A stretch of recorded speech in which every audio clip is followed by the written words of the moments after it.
ದೋಣಿ ದುರಂತ ನಡೆದಂತಹ ಗಂಗೊಳ್ಳಿಗೆ ಶಾಸಕ ಭೇಟಿಯನ್ನ ನೀಡಿದ್ದಾರೆ, ಪರಿಶೀಲನೆಯನ್ನ ಕೂಡ ನಡೆಸುತ್ತಾರೆ.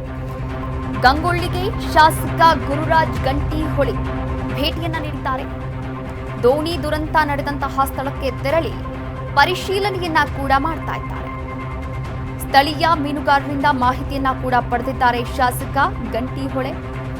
ಇನ್ನ ಲೈಫ್ ಜಾಕೆಟ್ ಹಾಕಿ ಮೀನುಗಾರಿಕೆಗೆ ಇಳಿರಿ ಎನ್ನುವಂತಹ ಸೂಚನೆಯನ್ನ ಕೂಡ ನೀಡಿದ್ದಾರೆ. ಹಾಗೆ ಮೀನುಗಾರರಿಗೆ ಮನವಿಯನ್ನ ಕೂಡ ಮಾಡಿದ್ದಾರೆ ಶಾಸಕ ಗಂಟಿಹೊಳಿ.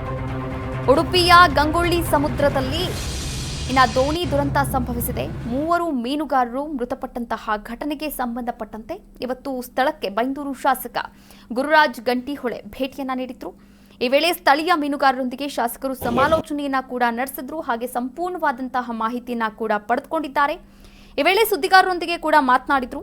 ನೋಡಿ, ಗಂಗೊಳ್ಳಿಯಲ್ಲಿ ನಡೆದಂತಹ ದುರಂತದಲ್ಲಿ ಲೋಹಿತ್ ಅವರ ಮೃತದೇಹ ಬೆಳಿಗ್ಗೆ ಸಿಕ್ಕಿದೆ, ಇನ್ನಿಬ್ಬರ ಬಗ್ಗೆ ಸುಳಿವಿಲ್ಲ ಎನ್ನುವಂತಹ ಮಾತುಗಳನ್ನ ಕೂಡ ಆಡಿರುವಂತದ್ದು. ಹಾಗಾದ್ರೆ ಗುರುರಾಜ್ ಗಂಟಿಹೊಳಿ ಏನ್ ಮಾತನಾಡಿದ್ದಾರೆ ನೋಡ್ಕೊಂಡು ಬರೋಣ. ಈ ಒಂದು ಪ್ರಕರಣಕ್ಕೆ ಸಂಬಂಧಪಟ್ಟಂತೆ ನಡೆದಂಥ ದುರಂತದ್ದೀಗ ಬೆಳಿಗ್ಗೆ ಒಂದು ಬಾಡಿ ಸಿಕ್ಕಿದೆ. 4 ಜನರಲ್ಲಿ ಸಂತೋಷ್ ಅನ್ನೋರು ಈಜಿ ದಡ ಸೇರಿದ್ದಾರೆ ನಿನ್ನೆ. ಲೋಹಿತ್ ಅನ್ನೋರದ್ದು ಬಾಡಿ ಸಿಕ್ಕಿದೆ. ಈಗ ಬೆಳಿಗ್ಗೆ ಒಂದು 3:30-4 ಗಂಟೆ ಆಗಿ ಸಿಕ್ಕಿದೆ. ಇನ್ನೇ ಉಳಿದಿರುವವರು ಒಬ್ಬರು ಸುರೇಶ್ ಕಾರ್ವಿ, ಇನ್ನೊಂದು ಜಗನ್ನಾಥ ಕಾರ್ವಿ. ಏನಂತೇಳಿ ಹೇಳಿದರೆ ಎಲ್ಲರೂ ಪಾಪ ದುಡಿದು ಬದುಕೋರು. ದುರಂತ ಏನು ಕೇಳಿದರೆ ಸುರೇಶ್ ಕಾರ್ವಿ ಅನ್ನೋರು ಅತ್ಯುತ್ತಮ ಈಜುಪಟು.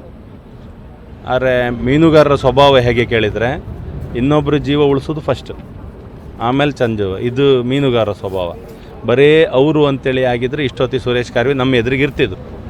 ತನ್ನ ಜೊತೆ ದುಡ್ದವ ಮತ್ತೊಬ್ಬನ ಈಜು ಬರುವುದಿಲ್ಲ, ಜಗನ್ನಾಥ ಕಾರ್ವಿಗೆ ಈಜು ಬರುವುದಿಲ್ಲ. 10 ವರ್ಷದಿಂದ ಒಟ್ಟಿಗಿರುವವರು ಬಿಟ್ಟು ಬರೋ ಪ್ರಶ್ನೆಯೇ ಇಲ್ಲ. ಈ ಸ್ವಭಾವದಿಂದಾಗಿ ಇವತ್ತು ಇಲ್ಲಿಯವರೆಗೂ ಬಂದಿದೆ. ಒಂದೇನು ಕೇಳಿದರೆ ಮಳೆಗಾಲದಲ್ಲಿ ಮೀನುಗಾರಿಕೆಗೆ ಹೋಗೋದೇ ಅಪಾಯ ಅಂತಿದ್ರೂ ಸಹಿತ ಕೊನೆಗೆ ಅದೇ ದುಡಿಮೆಯಿಂದ ಬದುಕುವವರು ಒಂದೊಂದು ಸಣ್ಣ ಸಂದರ್ಭ ಹುಡುಕ್ತಾರೆ. ಸ್ವಲ್ಪ ಕಮ್ಮಿ ಇದೆ ಮಳೆ, ಸ್ವಲ್ಪ ಗಾಳಿ ಕಮ್ಮಿ ಇದೆ ಅಂತೇಳಿ. ಅಪಾಯ ಅಂತ ಅರ್ಥ ಆದಾಗ ವಾಪಸ್ ಒಳಗೆ ಬರಲಿಕ್ಕೆ ಪ್ರಯತ್ನ ಮಾಡ್ತಾರೆ. ಆದರೆ ಅದೇ ನಮಗೆ ಭಾರಿ ಡೇಂಜರ್ ಆಗಿ ಕಾಡುವಂಥದ್ದು. ಒಂದು ನಾವು ಹೇಳ್ತೇವೆ ಎಲ್ರಿಗೂ, ಹೇಗೆ ಬೈಕಲ್ಲಿ ಹೋಗುವಾಗ ಹೆಲ್ಮೆಟ್ ಹಾಕ್ಕೋತೀರಿ ಹಾಗೆ ಜಾಕೆಟ್ ಹಾಕ್ಕೊಳ್ಳಿ ಅಂತ ಹೇಳ್ತೇವೆ.